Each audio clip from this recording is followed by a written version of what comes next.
I've always been good friends with one of my cousins, Cole, who's the same age as I am. The two of us were not quite inseparable, but we always get along very well. We were often found together, both in school, as we'd always wound up in the same classes together throughout elementary school and outside of it. When we were 12 in the 6th grade, I was hanging out with Cole on a Friday afternoon, around the later part of May. We were psyched at the start of the weekend. We wound up at his house since he didn't live too far from me. And at one point my mom called to say that our grandpa was in the hospital. While the issue with our grandpa wasn't expected to be life-threatening, he was being kept at the hospital overnight for observation. And both my parents and Cole's were planning to stay with him and my grandma at the hospital, since my mom and her sister were the two other siblings who lived close by. I was told that I was given the okay to stay at Cole's house for the night, with Cole's 15-year-old brother, Hunter, being in charge, while other parents were out. This was fine by us. I got along well enough with Hunter, and he was never too bossy. Older brother/cousin that some of the other friends said they had to put up with. We ordered out for pizza and enjoyed goofing off as boys that age tend to do. At around 9 or so, there was a knock at the front door, and Cole went to answer it.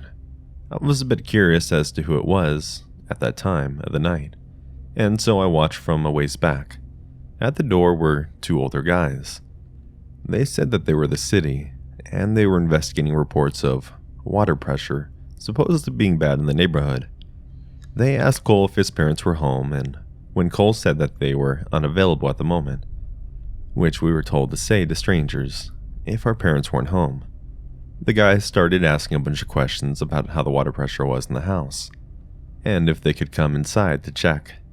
Hunter came over at that point and politely told the guys that the water pressure was fine, and perhaps they should move on to check some other homes in the neighborhood.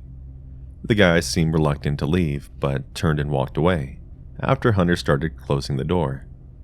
After the door was shut, we looked at each other and shrugged, but didn't think too much of it after that, and went back to goofing off. Eventually, we decided to go to bed. Cole and Hunter shared our bedroom, and we all agreed that I'd sleep in there with them, rather than me hitting the sack on the couch or something like that, so that we could talk while we fell asleep, and Hunter grabbed a sleeping bag off of their camper supplies for me.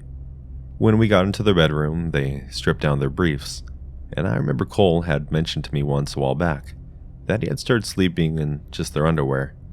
Since I hadn't originally planned to stay the night, I hadn't brought anything with me from home as far as overnight stuff, but since I wasn't in the mood to sleep in my clothes, I stripped down to my briefs as well. Though I felt a bit embarrassed, even though we're all guys and I knew they wouldn't say anything or be judgmental. They climbed into their beds and I quickly crawled into the sleeping bag, and after talking for a while about random stuff, we eventually fell asleep. Earlier the next morning, I got up because I had to pee, and so I quietly got out of the sleeping bag and went and did my business in the bathroom. On the way back to the bedroom, I heard something in the family room, which was on the opposite end of the house from the bedrooms and particular bathroom I was using. I didn't pay too much attention to it at the time, thinking it must have either been Cole or Hunter, until I got back into the bedroom and realized they were both still there. Trying not to panic, I woke them and told them that I heard someone in the house. They quietly followed me, and the moment we walked into the family room, we saw two guys from the night before in there, and it was rather clear they were robbing the place. One of them started moving towards us as he pulled out a wicked-looking knife. The three of us promptly raced to the front door, somehow managed to get unlocked and open, and we fled outside. As luck would have it, a cop was driving by at that particular moment. We quickly flagged him down and told him about the two guys in the house. The cop called for backup, and within a couple of minutes, several other cop cars were there, and they proceeded to enter the house, and after some searching, they caught the two guys. The cops figured out that the two guys must have entered from a window in the laundry room that had broken latch, and had probably targeted that house because, while it wasn't empty, they probably realized that there was no adults there, and figured that if we discovered them, we could be more easily dealt with than adults. To add insult to injury, while we were waiting outside with the cops searching the house, both to get the two guys and make sure that there was no one else with them, some of the neighbors came out to see what the commotion was about, and this included some kids who went to the same school as Cole and me, including a few who were in the 6th grade class with us. It was during that time that the three of us realized that we never had the chance to get dressed. So, just like the stereotypical nightmare, we had to stand outside in full view of everyone, in just our briefs for what seemed like forever, before being allowed back inside. When we went back to school on the Monday, Cole and I had to put up with more than a bit of snickering, stares, and ribbing for the next few weeks until school ended for summer.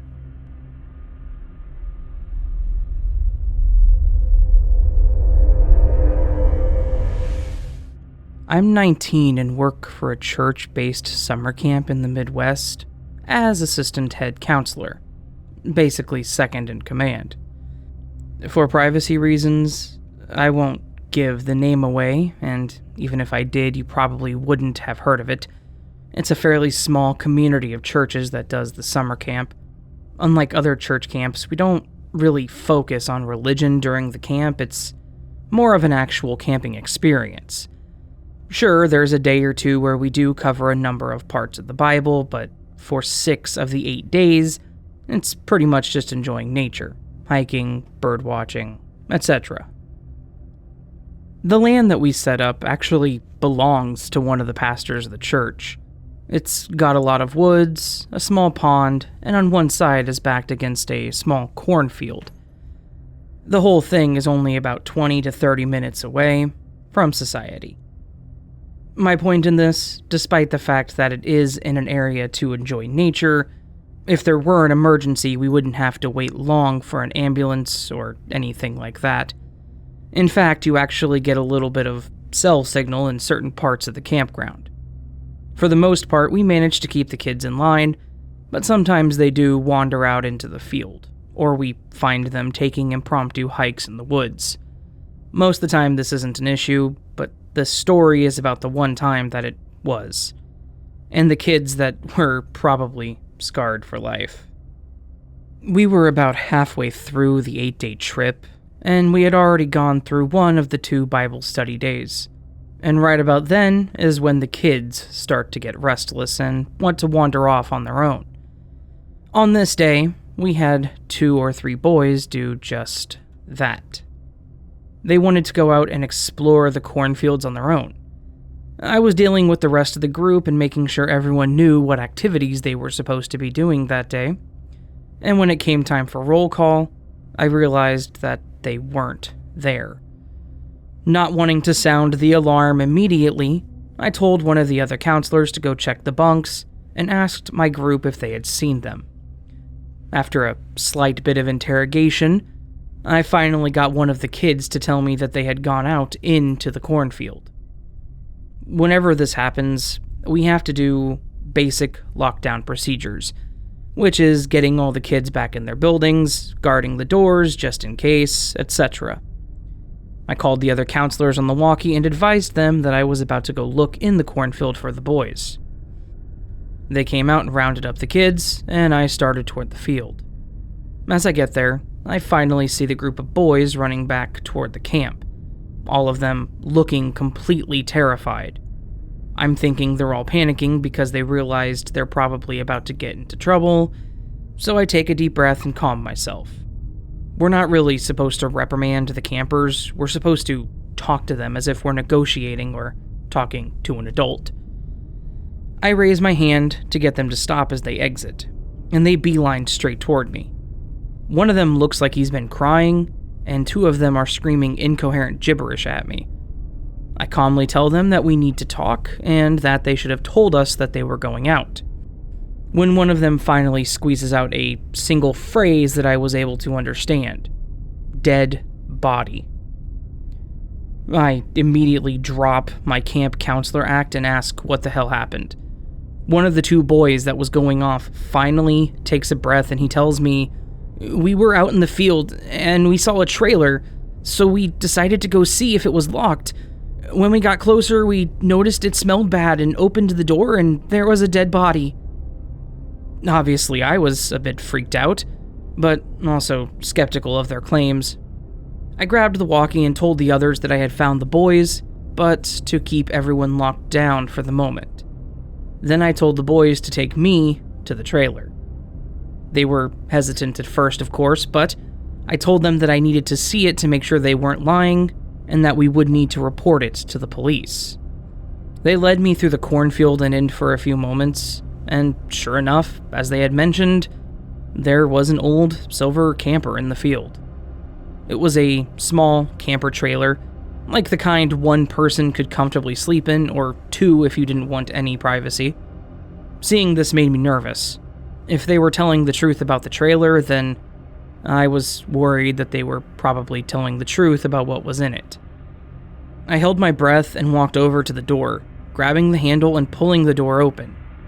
The smell that hit me was intense, and I immediately slammed it back shut, pulling away and trying not to gag. I grabbed the radio again and told the others to call the police. One of the counselors tried to prod me for more information, but I just repeated that they needed to call the police immediately. I took the boys back to the head counselor's office, and I asked them to sit outside while I explained what had happened to him. And all of us waited there for the officers to arrive. When they got there, we told them what happened, and I took them out to the trailer. They verified, called in the coroner, and did everything that they needed to do. I went back to my boss's office and just sat there with the boys. They were all petrified of the situation. One of them mentioned that they thought they were in trouble and that the cops were going to think that they killed the man. I explained that they were fine and that they did a good thing since they told us about it, and the police would be able to figure out what happened, and that no one thought that they did it. I don't think it helped in any way. There's not much more to the story after this. They took the body and notified the owner of the property. When all was said and done, it was found that the man in the trailer was actually a member of the church and good friend of the pastor. He'd been missing for about 2 weeks. Come to find out, he had actually taken his own life in the trailer. They found a bottle of hard pills and several large empty bottles of Jack Daniels. How he knew about the camper is beyond me. The owner of the land had no idea either. He said that it was just an old trailer that he left out in the field for storing tools. Somehow he knew about the trailer and decided that it was a good place to follow through with his decision. Honestly, I'm never going to forget that smell, and thinking about it still makes me want to gag. But I really do feel bad for those boys. I'm going to bet that they'll never forget this whole event, and they're going to need therapy to get past this.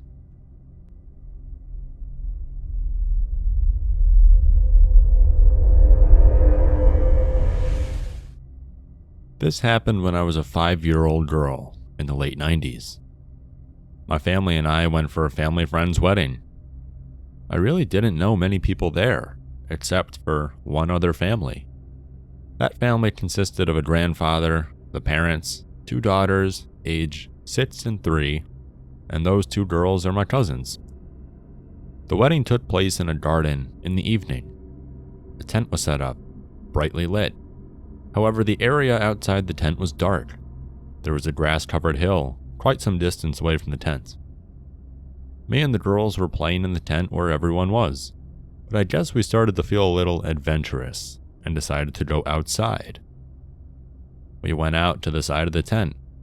I remember it being fairly dark, and there was no one else there.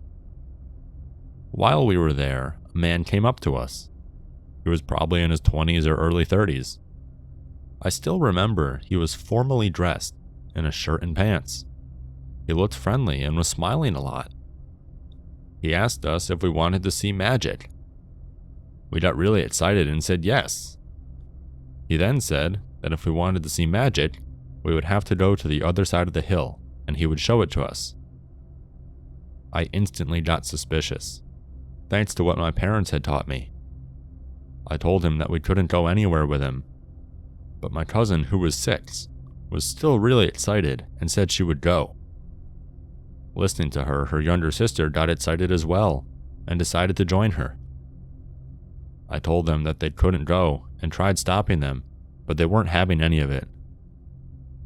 The guy told them the magic trick was going to be really good and it wouldn't take too long.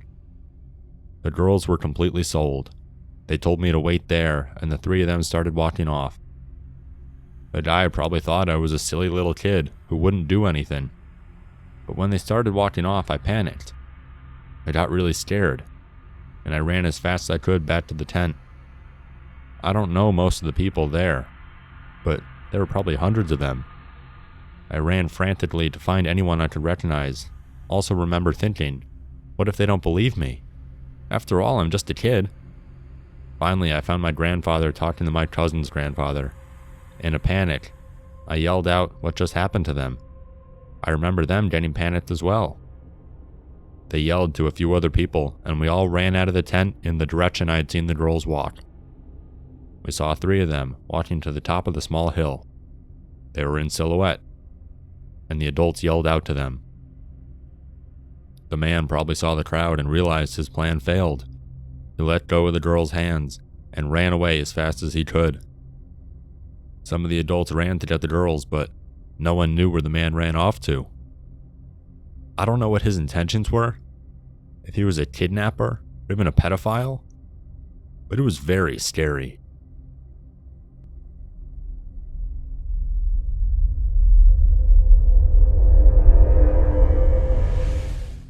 So, some background context. This was back in the 90s when our only option was a landline phone and dial-up internet. I was around 8 or 9 years old when my mom started leaving me at home with my oldest brother while she went to work. My brother was much older, around 17 at the time. As most teenage boys, his favorite thing to do was sleep really late during the day and stay up all night, playing games. I remember being bored playing with my Barbies in the living room of my house with the blinds wide open to let some light in and save on electricity. I would sit there for hours and play. When Mom was gone, she always told us to answer the phone when it rang in case she was calling to check on us and make sure we're okay. I remember one day specifically, I answered the phone and just heard a loud breathing on the other end of the phone. I kept saying, "Hello?" but no one would reply, so I eventually would hang up. This went on daily for about 2 months, and it was always in the morning time when my brother was asleep. Being a naive 8 to 9-year-old girl, I didn't really think anything of it, and eventually the call stopped. A few months go by and I'm sitting in the living room on the floor again when the phone rings. I hear the same breathing again and say, "Hello, who is this?" To my surprise, a man replies and says, "Hello, kitten. Do you remember me?" I remembered being surprised that he called me kitten, but replying that he had the wrong number. This is where it gets creepy. He then replies, "No, kitten. I have the right number. You're wearing a kitty shirt right now." I remember looking down and immediately panicking and hanging up the phone when I see the tabby kitten on my shirt. The phone then rings again and I refuse to answer it. I run to wake up my brother and he sleepily follows me to the living room. The phone rings again and he answers it, but no one is there. He then unplugs the phone and tells me that it's just my imagination and to leave him alone so he can sleep. Being scared, I decided to close the windows and sit on the couch until my mom got home that afternoon. That night I told my mom what had happened, but my older brother told her I was making it up and that he didn't see or hear anything. I think my mom believed me, but she just told me to hang up the phone if it wasn't her and to never open the door for a stranger. I agreed and told her I wouldn't. That next day my mom was off of work and she took me to the store with her. We were walking around when I noticed a man in a long trench coat. I thought the coat was weird, but I didn't really think anything else of it. When we ran into one of my mom's friends, who has a daughter my age, my mom and her friend were chatting away, while me and my mom's friend's daughter were standing a few feet from them messing around with some birthday cards. We went around to the other side of the cards to look, out of the side of our mom's. Suddenly the man with the trench coat is right near us, looking at cards too. He then picks up a card and turns to me and my friend and says, "Hello." Being polite, we respond hello. He then starts picking up cards saying he is getting his daughter something and asks what we like. My friend points to a random card and he smiles and says, "That's nice." He then picks up another card and shows it to us. The card has kittens all over it, and he looks directly at me and says, "I'm sure you like kittens, don't you?" I don't really know how to respond and remember feeling extremely nervous. He smiled and he saw me getting nervous and says, "Kittens and Barbies." This kicked my flight or fight into action at a young age of 8 or 9. I nervously laughed and said we had to go back to our moms now. The man then reaches out and grabs my arm. My friend takes off running around the corner to get my mom. The man tries to pull me from the front of the store, but I kicked him as hard as I could and go flying out of his grip. He then gets up and runs out the door about the time my mom makes it over to me. The police are called and a report is filed. To my knowledge, they never found the man, but my mom was extremely paranoid after hearing the link between the phone calls and the incident, and she found a new house in the city, right over from us not even a month later. Thankfully, that was the last time I heard from him. So all I can really say is, kid man, let's not meet again.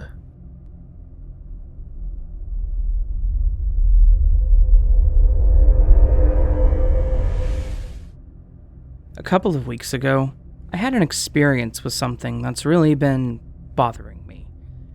What's worse, my husband just does not believe me, and part of me hopes that it happens again so I can get a video or so he can be with me and I can convince him of what happened. Regardless, I figured I would send this your way so you could enjoy it, since everyone else just wants to call me crazy. For a little bit of backstory, we live in the middle of a newly incorporated area in the northern Midwest, and there are still a lot of woods near the houses. In fact, our backyard is right against the thickest area of trees, so we get a good amount of basic wildlife, like deer and the occasional predator, like coyotes, through here. Normally, the best way to handle wildlife in a small city like this is to acknowledge but ignore. Acknowledge that you saw it, but don't pay too much attention. Eventually, they'll just go away. It was about 7 in the morning. My husband had left for work about half an hour before, and my dog was going crazy at the back door. I was drag-assing around the house, having not had my coffee yet, and not sleeping well through the night, so I trudged over to the door and let him out into the yard to go do his business. Then, I slowly walked back to the chair and threw myself down, nearly falling back asleep. And after a few moments, he started barking like crazy. I ignored it for a moment or two, but then he started panic scratching at the door. I knew something was up. Thinking it was one of the aforementioned coyotes, I made my way over to the back door and opened it. Then Max, my dog, shoves his way into the house and runs straight down to the basement, something he only does during thunderstorms. After I watch him practically jump down the stairs, I look back into the yard to see what the hell had him so riled up. In the woods, right by where the chain link fence is, I see this strange dog-like creature. At first I thought it was a fox with some sort of physical defect or disease. It was larger and mangier, or maybe it was a messed up coyote. I stood there in my pajamas for a solid 2 to 3 minutes just staring at whatever this thing was. It had dark hair, shining eyes, and overall was just creepy looking. After those few minutes of us staring at each other, this thing walks over to the fence and leaps up on its hind legs, grabbing the metal bar at the top of the fence. As soon as that happened, I slammed the door and ran back inside. I legitimately have no idea what the hell that thing was, but it was big and it was terrifying. I called my husband and told him that some wolf man thing was in our backyard, and he literally laughed at me. Of course, when I went to go try to get a picture of it, it was gone. Unfortunately, or fortunately, depending on how you look at it, I haven't seen it again, and my dog doesn't seem too fazed by it anymore. I've been going out back with him every morning since, but nothing's been there. I promise you though, if I ever see this thing again, I am getting a video of it, and I am sending it to every major news outlet out there.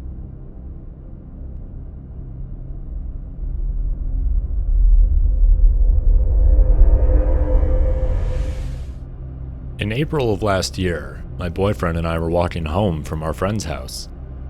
I had just finished my first year of college and we wanted to go out and celebrate and have some fun. We live in a rural town and our friend lived on the far side of it, so our walk was about half an hour or so.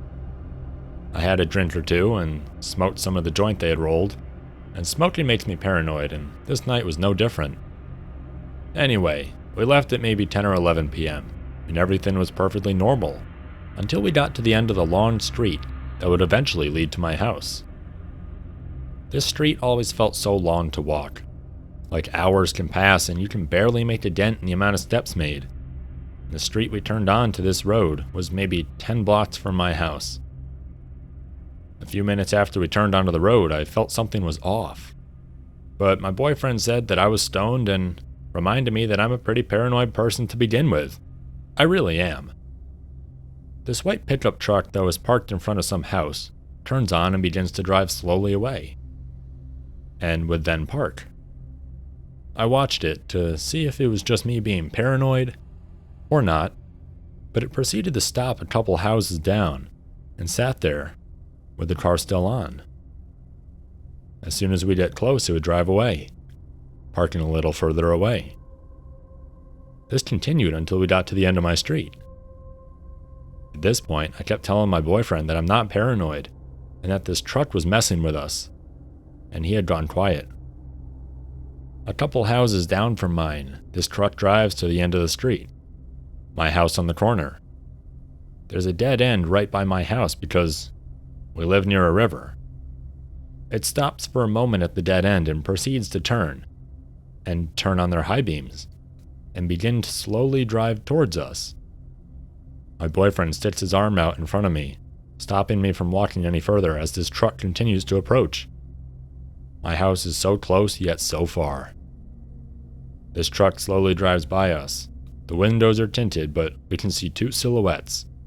And because they had blinded us, we didn't think to look at the license plates, or even the model of the truck. I swear I felt like that was the night I was going to die, or worse. My thoughts hurled around in my mind, and I could see that my boyfriend was in the same mindset. My boyfriend, being pretty quick on his feet, waited until the truck disappeared from sight and took my hand before racing to the house and locking the door.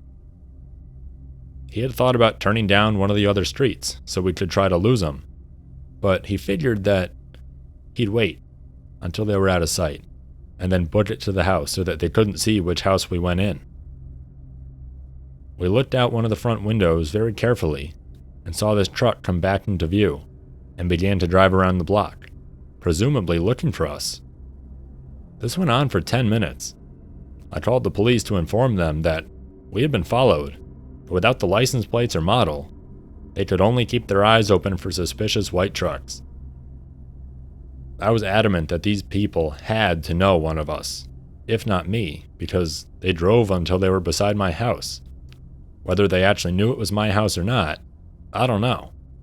My boyfriend tries to insist that it was probably a bunch of kids trying to mess with us, but I don't believe that. A few days later, we heard that someone was picked up and was last seen in a white truck. Since this night, there have been many stories in the paper and online that people have been grabbing other people, and these people were trafficked in the area. I'm still seeing reports even today, which prompted this unsettling memory. It makes me wonder if they were some of these people, and if they were they after both of us, or just one of us? Or were they truly just a bunch of jerks trying to mess around with us? Either way, I don't care to know. But whenever I see a white truck, I become on edge. It may be silly, but the events of that night are still fresh in my mind. So to the people in the white truck, let's never meet.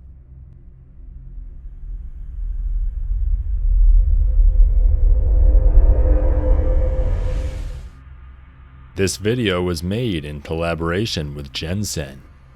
Feel free to check out his channel in the description below this video. For a little over 5 years, I've lived in a college town in southern Indiana. When I first moved here, my at-the-time girlfriend and I were both working in fast food, so we lived in an embarrassingly small apartment in a dingy and unsettling building. One night, we had a run-in with someone that shook us so deeply that we started looking for a new apartment that very night. First, I should explain the building a little. We lived on the ground floor. The halls were in the shape of a giant T, with exits at the ends of 2 of the 3 sides. The third side housed the community washer and dryer, directly across from our door. Our usual route in and out of the building was to take the main door, walk the 30 to 35 feet to the T, and go left all the way to the end. When standing right outside our door was when the halls looked most unsettling, as it was a straight shot of maybe 70 feet to the other exit. The walls were a yellowish stained white with sterile, harsh overhead lights and plain brown doors with little peepholes lining both sides. It was generally uninviting. We were aware that the surrounding community was just a little sketchy, given its reputation and the handful of stories we've heard. So when the trash needed to be taken out, the duty fell to me. I didn't mind. I'm a big guy, 6'1" and about 300 pounds, with a fair amount of muscle. But taking the trash out at night always gave me the creeps anyway. In our year living here, I'd only ever seen 2 of our neighbors, one at the opposite end of the hall, who, more often than not, resembled a blur as they hurriedly closed and locked the door before slipping out the exit, and a surprisingly nice college-age guy across from us. Getting comfortable in that building feels like a mistake now, looking back. 6 or so months into living there, the trash had gotten full later at night while cooking dinner. My girlfriend said, "I'll get the tacos ready, you run the trash out." I absolutely despised walking down that nightmare of a hallway into the darkness. But at the promise of tacos, I slipped my flip-flops on and stepped out onto the hall with the bag. I closed the door behind me, and when I looked up, my heart stopped. At the other end of the hallway stood a large man, even by my standards. He didn't look very heavy, but he was certainly taller than me. He wore a large coat over a hoodie and sweatpants. He was standing perfectly centered with the exit and the end of the hall, shoulders squared, staring directly at me. I thought to myself, well, that's pretty freaking weird, but surely it's nothing. I tried to avoid eye contact as I walked toward him, taking the right turn out the main exit as I usually would. I took maybe 15 steps, rolled the bag into the dumpster, and turned to find the man standing directly inside the door, staring at me through the large glass pane. I froze. Shoot, I'm gonna get stabbed, I thought to myself. I had no idea why this man would be interested in me, but now he was blocking my only sensible re-entry, unless I wanted to dive through my living room window. I swallowed my fear and walked toward the door. As I neared, he opened it for me. "Oh, you're coming out?" I instinctively grabbed the door and stepped to the side for him to leave. "No," he said. We sat there for a second, staring each other down uncomfortably. "Okay," I said, forcing an insincere smile. I slipped past him and started walking down the hall. To clarify, it didn't seem like there was anything wrong with this man. He didn't seem at this point to be on drugs or anything that I could chalk all this weird behavior up to. I'd almost made it to the turn at the end of the hall when I heard him say, "Hey," from behind me. He'd followed me just a few steps. "I'm waiting for my friend in 15. She said she'd be here in about 10 minutes. Do you mind if I wait in your apartment with you?" My heart started racing. I don't know what he wanted, but he was not getting it. "Oh, I don't know, man. My girlfriend is kind of weird about strangers, and I'm sure you're not bothering anyone out here," I said, trying to sound like I wasn't freaking the hell out inside. Silence for a couple seconds. "What's your girlfriend's name?" "I think I know her," he said flatly. At this point, I was physically tensing, preparing to fight this guy off if I needed to, and thinking my discomfort was beginning to show on my face. Against my better judgment, I said, "Only her first name," almost as a test. "Ashley." He responded immediately with, "Oh yeah, I know her. She's friends with my friend in 15. That wasn't true. I knew that wasn't true. We'd never met whoever lived in that apartment. I decided that it was just better to go, even if it meant upsetting this guy. I just started walking toward the apartment. "Well, I'll see you later, dude. Don't worry, you aren't gonna upset anyone by chilling out here.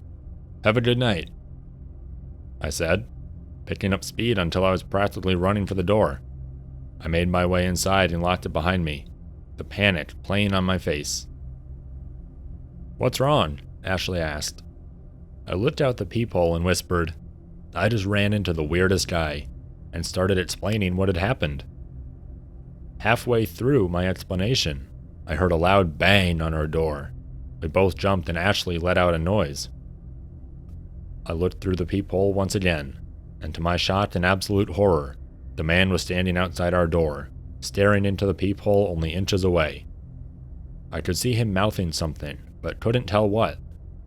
I grabbed the kitchen knife and mouthed for Ashley to call the police. She did and handed the phone to me, and I began explaining what had/was currently happening. They asked me to describe what he was wearing, but I was drawing a blank, so I looked through the peephole again to see. My heart once again stopped. I couldn't see anything. It was pitch black. I told the officer, and they rushed someone out just in case this man meant us harm.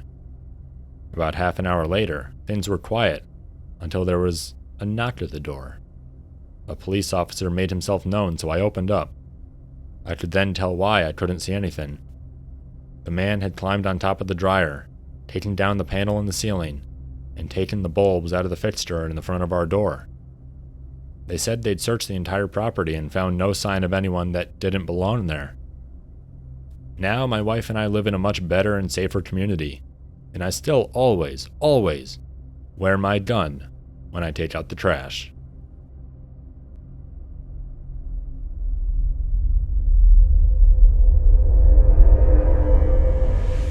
Hey everybody, so this is a little bit of a different outro, but I really wanted to say thank you to AsTheRavenDreams and CreepyNights for joining me.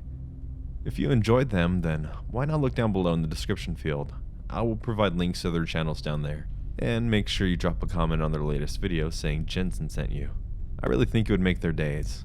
Anyways, thank you so much for watching, and remember, cock-a-poo-poo pee-pee.